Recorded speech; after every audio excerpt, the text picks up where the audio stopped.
Girl, the CEO of Zeus did not have to go off in that interview like he did.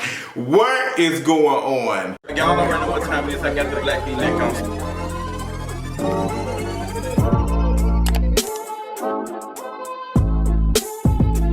So what is going on, y'all? I want to talk about this interview, and I want to talk about Zeus and everything that's been going on last week. As you all know, Lemuel Plummer, the founder and CEO of Zeus Network, did an interview on Fox Soul. And let me tell you, I was gagging throughout that almost, 20-minute video, listening to this man. Like, he came with such an energy, like, girl, y'all tried it, and I'm not gonna allow it. So I just want to talk about like some of the responses and some of the stuff that he was dealing with in that interview. Like, they were really coming from. First of all, I think that the beginning of the interview was very combative from the very beginning, which kind of brought Lemuel up to where he was at. I don't think that like Dineva should have started that interview like that. Just like, oh, I heard you wanted to fight me. Yeah, this is a serious interview, and you can tell that Dineva was very nervous when he said that, but he projected energy like he wasn't. And just seeing him go back and forth, like, Lemuel was eating Fox up. He was eating y'all up, point blank period. When he made the comment about, well, y'all don't do nothing but cover mess. And how can you sit here and call my show trash or garbage when all you all do is cover mess? And to be honest, I'm not the biggest fan of some of the content over at Fox Soul. I think it's giving very much blackface representation, but the politic is definitely anti-black. Just the other day, once again, Vivica A. Fox has said something stupid coming from, what she said on this network, and she called the Will Smith and Jada situation with Chris Rock black on black crime. Any black person with any type of awareness in 2022, let alone the last couple of years, know that black on black crime is a anti-black talking point. There's no such thing as black on black crime.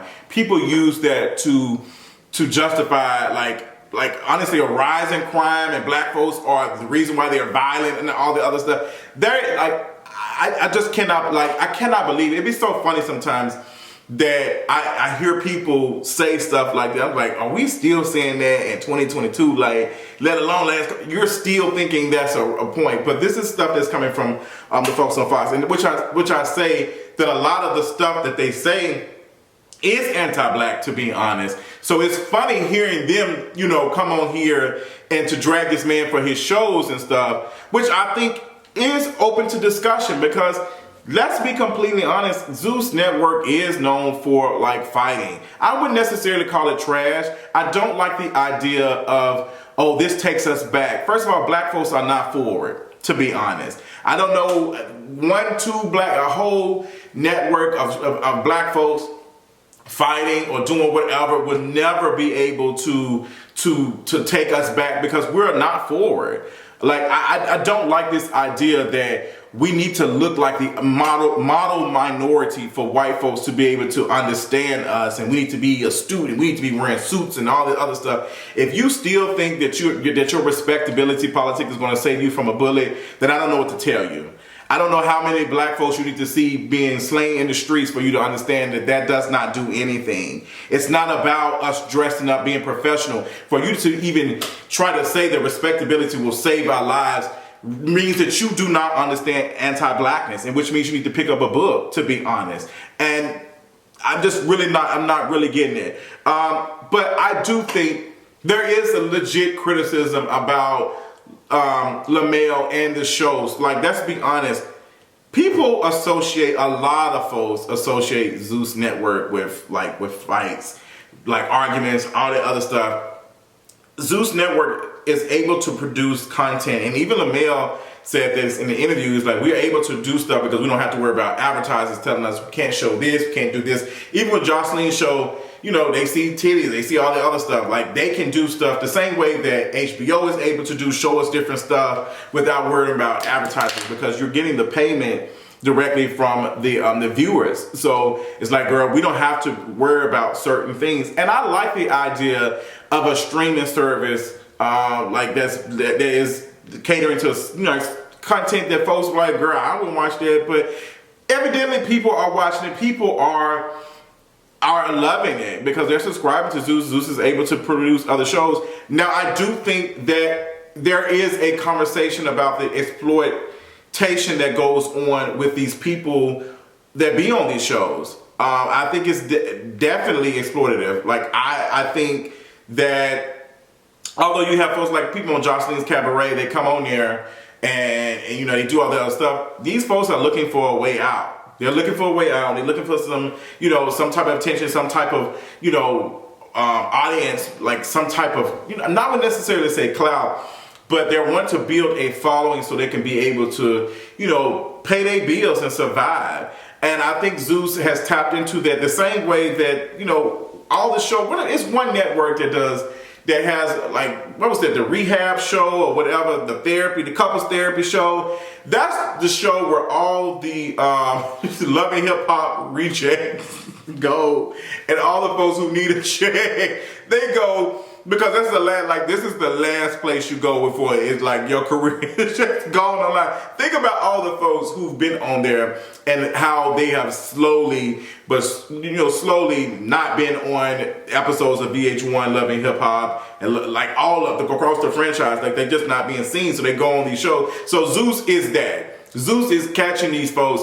and they're able to do stuff that the couples therapy show and other shows cannot do. They can allow fights and stuff. They can allow. So when you do that, you also have to accept the fact that your show is projecting that. Like, not necessarily the black folks fight, but it is violence happening on the show. And let's be honest, watching Bad Boys LA, y'all spent 2 episodes literally in the same place. Like, y'all spent 2 episodes of them fighting and arguing in the living room. Bad Boys LA needs so much work, it's not even funny. And then y'all have folks on there who are saying stuff, and now they're getting critiqued. Like, you had Milan not too long ago who was saying that, we need to be, quote unquote, making heterosexual men feel comfortable and making folks feel comfortable in gay space. I don't know what it was. Milan is the last person I need to talk about anything when it comes to queer folks, any of that. Like, it's just some of y'all just do not have the range to be having conversations like that. The only thing that Milan Christopher can offer me is what type of hat to wear with my head. Like, that's the only thing that he can be giving me. Like, he knows where the hats be at. Hey girl, tell me where to get these hats at. So let's talk about some of the show. I want to specifically talk about Bad Boys LA. We spent 2 episodes in the same space. We spent 2 episodes in the living room or what entertainment room. Y'all are not out here doing. If y'all want to call yourselves Bad Boys LA and y'all want to do something similar to what Bad Girls Club did, y'all can at least spend some money on the budget. Like, I can just tell, like, when we watch Bad Girls Club has been on like 15 years. Like, that show had, 15, 16 seasons, probably more than that. Them folks had Jeeps when they went out, so they had limos taking them to places. They had the whole house was decorated. That's how you can tell that Zeus does not have the budget and don't have the infrastructure like a Oxygen did at the time. Them folks walked into their house. They had their faces all across the thing. They had the confessional room. They had all the things. Like, y'all tried to do that, and then y'all had these folks. Y'all just got an Airbnb. It looks like y'all just got an Airbnb, threw some folks in there, and just start filming. Like, honestly, there's already 50 shows on YouTube like that being recorded with iPhones, and honestly some of them are actually better than what we've seen with Bad Boys LA. So we want to talk about like criticism and what Zeus can be doing to improve their content or whatever. I would have loved like the whole Gutter and what's his name in the bisexual Kirk Franklin song, I can't remember his name right now. That's a storyline I'll be interested in seeing them talk and going out on dates. Even if it's just play, it will be interesting. But we spent so much time folks fighting. Y'all got this white boy pretending to be some black woman, and it's just so much stuff doesn't make any sense. Which means that y'all not investing in someone with a whiteboard, really doing some storyboard stuff, like really doing some stuff and trying to maneuver like how we get to here to here. That's not happening on this show. So I wouldn't call Zeus Network's content trash. I think trash is actually subjective, to be honest. I would say, hey girl, you do got these girls on here fighting. All the clips we see when the neighborhood talk is posting, y'all, it's always something controversial. That's the stuff that get views. But I'm not mad at Lemuel for saying that, you know what?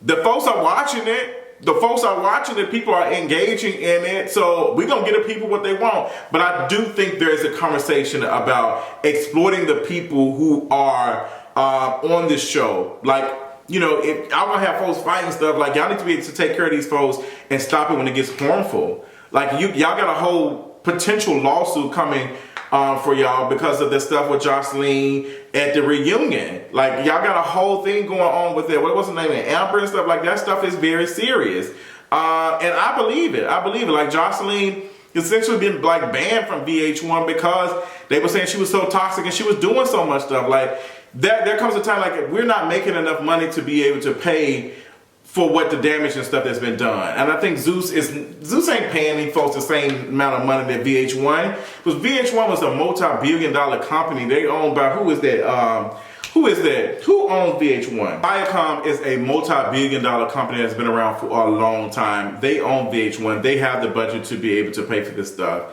And they like, girl, we're not doing it. So, I mean, I know that these folks on Zeus are not getting paid the same amount of money. So it is, I do think there's a conversation about it being exploitative. But throughout the interview, I'm just watching, and it's just terribly managed. Like I don't even know what was the purpose of Claudia Jordan even being there. She wasn't really saying anything. And then you had Al Reynolds. He was talking, and the way y'all were talking to this man, y'all tried to make him feel like a child, and he ended up putting y'all in a child's place. Baby, when he said, y'all boss, I screamed when he pulled that card. When he said, you're not a CEO, baby, that had me gooped and gagged. Because that is the easiest, like, girl, you're not a CEO, you don't know what it's like. And it's like your boss, who I used to work for and who I used to produce shows with, he knows what it's like. Baby, I scream, because what he told y'all in that moment is, y'all ain't even somebody who's on my level to even like understand this. But it looks crazy for Lemuel because you're saying that not on your level from what I'm seeing, but you're also sitting down with them talking. Because you do understand that these folks are quote unquote, not necessarily tastemakers, but they are like somebody who is giving critiques and criticism and people are watching and consuming the content. But I definitely think he gagged y'all with, I think he gagged them with that. I definitely think he gagged them with that. Even you just saying that, you know, y'all talk about a lot of trash, and it is. I'm going to be honest, nobody's really going to the shows on Fox Soul to get some really understanding about some things. It's just tea, gossip, whatever. Hardly anybody is asking any of these folks to give any type of, you know, speeches at any colleges or stuff, or to talk about women's issues or queer issues and stuff. Like y'all don't have the language. Y'all don't have the language. Y'all don't have the range to talk about stuff like that. That's why I found it very funny for them to be sitting there judging him and his content when their content it's really not even content. It's just folks like giving unread, uninformed opinions about stuff they don't have the range to talk about. But I think in this moment that they missed an opportunity to really have a thorough discussion with Lemuel about what the content is, how can we go, what can we do to improve. It was just very chaotic, and Claudia Jordan had to cut it. And I just hope that they take this moment to understand, like when y'all invite folks over, like try to have a real discussion. Like it shouldn't be a shouting and argument match or whatever, like, oh, we're gonna read each other, because that's what the first person to speak set the tone for the whole interview, and then it just went left. It just went completely left. But I haven't watched any more new episodes of Bad Boys LA. I don't really even watch content. The only thing that I watched that I really was interested in was Roland Ray and that Bobby Lights. Now I signed up for that, but my friend Justin has his Zeus information on my Apple TV. It's not on my phone. It's not on anything else, because I just the content's not given for me to be giving y'all no $7 a month. But I wish y'all the best. Tell me what y'all thought about it. If y'all saw the interview, let me know your thoughts, and I'll talk y'all later on tonight. Bye.